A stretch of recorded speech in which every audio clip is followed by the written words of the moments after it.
More than 500,000 French people will find their vaccination health pass no longer works today. Merci, monsieur. Voilà. Valide. After the government introduced new rules making a third booster jab obligatory for adults for the pass to be valid. Masks are, though, no longer needed outdoors in Paris after a court ruled that obligation to be an infringement of personal freedom. I think it's good news, says this Parisian. I thought it was a bit absurd that we had to walk in the street with a mask on, so it's great. Finally, we can breathe. In fact, we never wore it that much, and I don't know how long the rule was in force for, but it's great. Non-essential shops will finally be able to open their doors again in the Netherlands after the government decided to relax some of the strictest lockdown measures in Europe.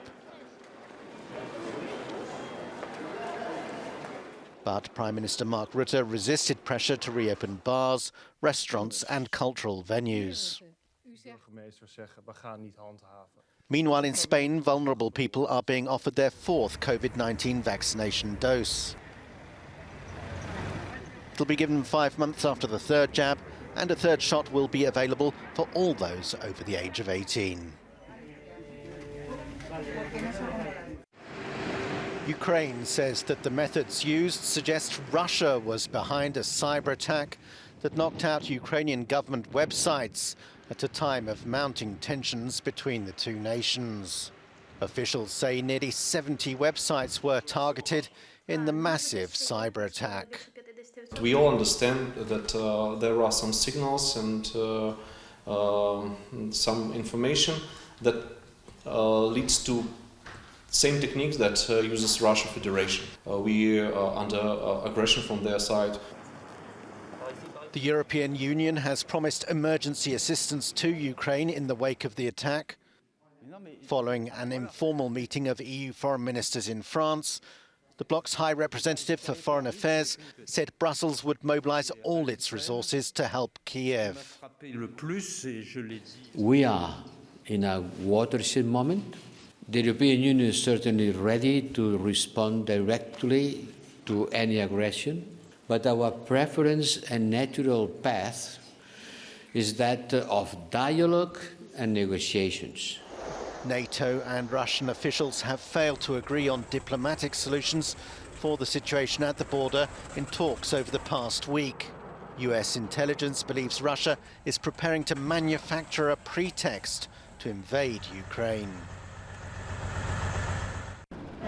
Okay, just step off. Novak Djokovic has been returned to a hotel detention centre in Melbourne as his lawyers continue to battle for his right to stay and play the Australian Open, which begins in the city on Monday. The government wants the unvaccinated world tennis #1 out, arguing his presence could encourage anti-vaxxers to create unrest.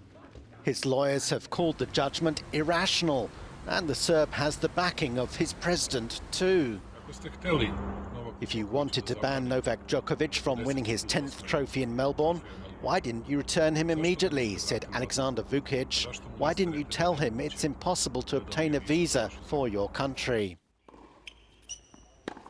But many of his fellow players have been less supportive, with Rafael Nadal notably saying he was in disagreement with many of Djokovic's actions over the last fortnight. His fans are hoping that he'll win it on the tiebreaker. A court on Sunday is set to make a decision on the case just hours before the Open begins.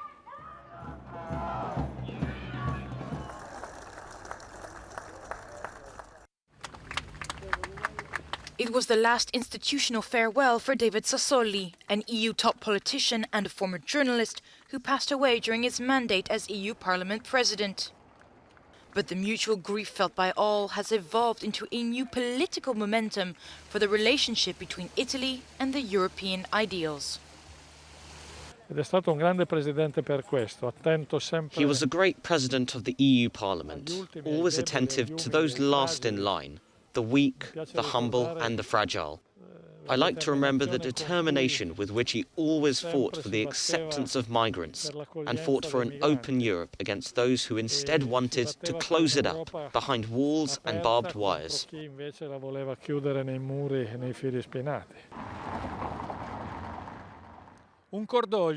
It was a grief that, beyond the rhetoric required by the sober circumstances, has provided the political forces with a sense of Europeanism, moderation, and above all a common purpose in view of the forthcoming election of the new Italian head of state.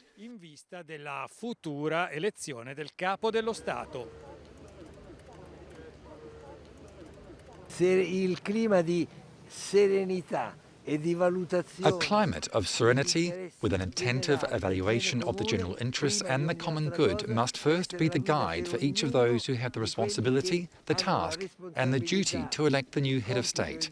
I hope that it can take place in an environment of moderation and harmony with a mutual commitment for the common good.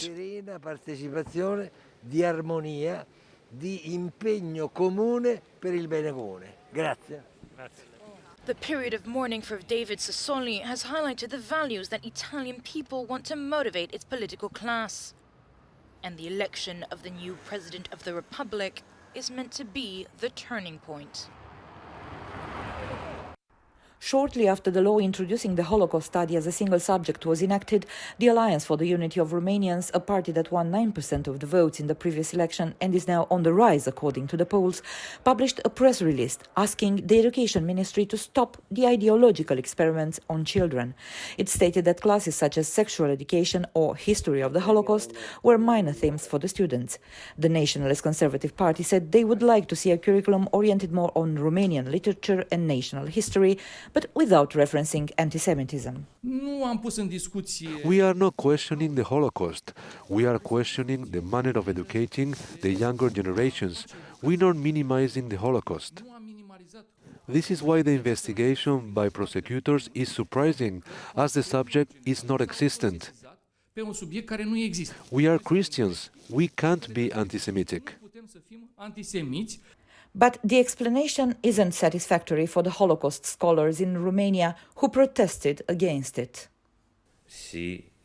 If these political actors get in power, they will have public policies that diminish the rights and freedoms of certain categories of the Romanian population. Historical denialism is a threat to democracy. For years, Romania denied its participation in the extermination of the Jews during World War II, but the International Commission for the Study of the Holocaust stated that at least 280,000 people were killed back then in the country and the territories under its control. The Romanian authorities made great efforts to change this perspective, and the law incriminating the use of fascist signs and the downsizing of the Holocaust is in force since 2002. Still, the leaders of our don't believe that anti-Semitism is such a serious issue here at a social level, so they don't understand why the authorities should pay that much attention to it. From Bucharest, Marija Ion, Euronews.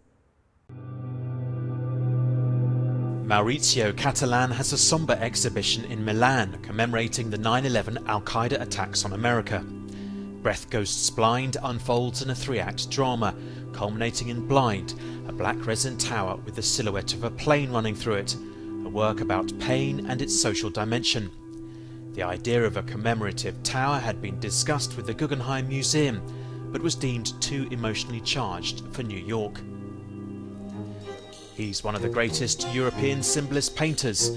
Ferdinand Hodler had huge success in Germany at the beginning of the 20th century, and the Berlinische Gallery in Berlin pays him a beautiful tribute with more than 50 paintings.